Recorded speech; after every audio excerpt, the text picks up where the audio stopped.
D'Souza madam, Anisha Bigul madam, Shrimati Sangeeta Handore madam और श्रीमान चंद्रकांत हंडोरे जो कि MP है राज्यसभा के, पुष्प माला पहनाकर राजीव गांधी जी का तहे दिल से हम सम्मान करते हैं।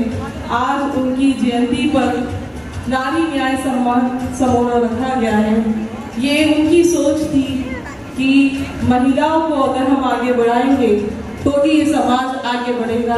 आज उनकी सोच को, उनके विचारों को हमें फिर से एक ऐसे महान व्यक्ति जिन्होंने कई ऐसे रास्ते दिखाए और बनाए जहां पर महिला चल के आज अपनी प्रतिनिधि बन रही है, साथ सियासी पटल पर और बाकी दीगर और जगहों पर अपना नाम रोशन कर रही है।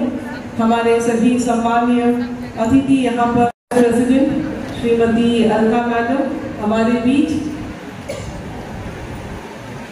श्रीमती सफिया सुबैर मैडम जो कि ऑब्जर्वर है महिला कांग्रेस मुंबई महाराष्ट्र की, वो हमारे बीच है।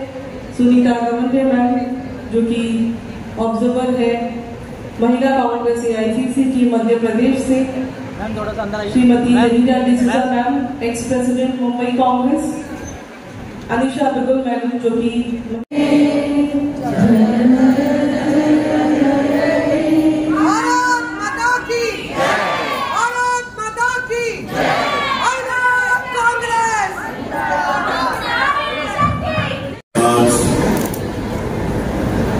अपने महान नेते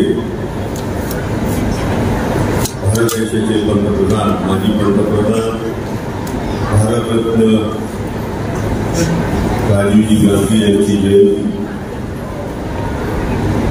महिला काँग्रेसच्या वतीने या ठिकाणी साजरी होत आहे। या कार्यक्रमाला उपस्थित ऑल इंडिया महिला काँग्रेसच्या अध्यक्षा सन्माननीय श्रीमती अलका रामाजी,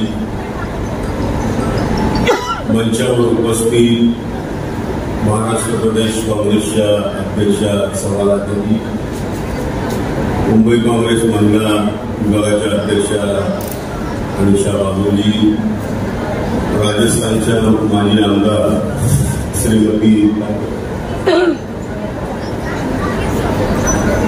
साफिया जुबेरजी, मंचावर उपस्थित सर्व महिला नेत्या, उपस्थित सर्व मुंबई जिल्हा आणि या परिसरातल्या सर्व महिला नेत्या, पदाधिकारी, उपस्थित बंधू,